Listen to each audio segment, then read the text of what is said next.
Cümə günü 13 oktyabr 1972-ci ildə Montevideodan Santiagoya uçan təyyarə pis hava şəraitinə və təyyarənin köhnə olduğuna görə Ant dağında zirvəyə çırpılaraq qəzaya uğrayır.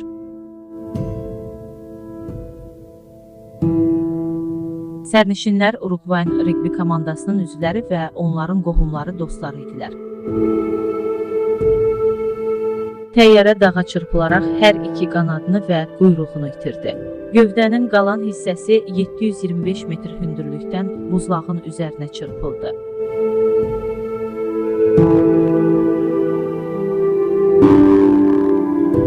Qəza nəticəsində ondan çox sərnişin həlak oldu. İlk toqquşma zamanı bir neçə nəfər yerə çırpıldıqdan sonra daha 5 nəfər həlak oldular.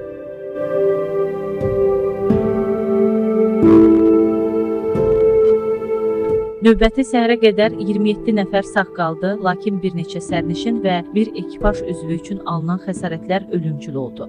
24 nəfər möcüzəvi şəkildə xəsarət almadan sağ qaldılar.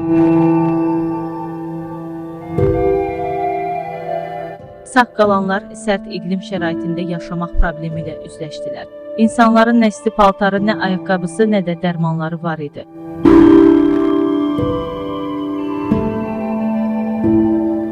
Üç ölkənin səlahiyyətliləri dərhal radardan itən təyyarənin axtarışı üçün əməliyyatlara başladı. Ancaq təyyarə ağ rəngdə olduğundan axtarışlar heç bir nəticə vermədi. 8-ci gün bütün əməliyyat axtarış tədbirləri dayandırıldı.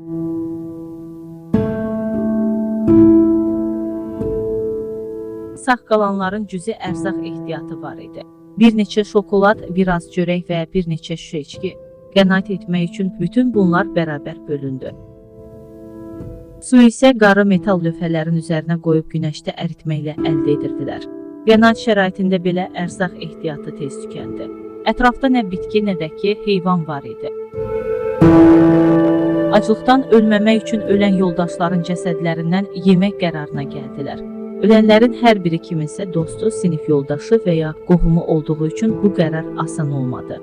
Təyyarədə olan sərnişinlərin hamısı katolik idilər. Əvvəlcə bu təklifi təhqir yersiz kimi qəbul etdilər. Ancaq bir neçə gündən sonra acılığa dözməyib fikirlərini dəyişdilər. Sağ qalanlar yardımın gəlməyəcəyini anlayırlar. Özləri xilas olmağa qərara gəldilər. Xilas olmağın yolu qərbə doğru dağları aşmaq olduğunu anlayırlar. Ancaq gecələr dözülməz şaxta olduğundan həyatda qalmağın bir yolunu tapmadan yola düşmək qeyri-mümkün idi. Bu zaman yuxu döşəyi fikri ortaya atıldı.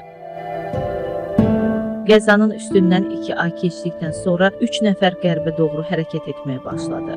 Özləri ilə qalın paltar və acılıqdan ölməmək üçün ölmüş dostlarını ətindən özləri ilə götürdülər. Yüksəklikdə oksigen çatışmamazlığı səbəbindən çox ləngirdilər.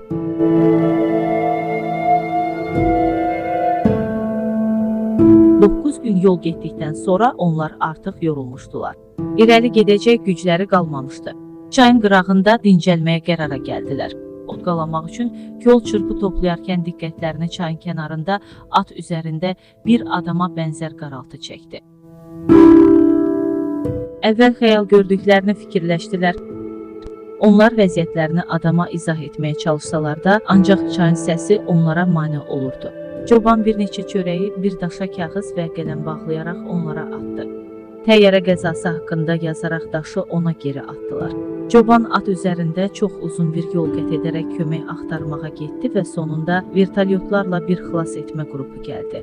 Nando vertolyotlarla birlikdə dağlara digər həyatda qalanların yerini göstərmək üçün geri döndü. İki axtarış xilas etmə qrupu və Nando hadisə yerinə çataraq həyatda qalanların yarısını xilas etdilər. Gecə Ant dağlarında uçuşun çətinliyi səbəbindən qalan yarısını səhəri gün xilas olundular.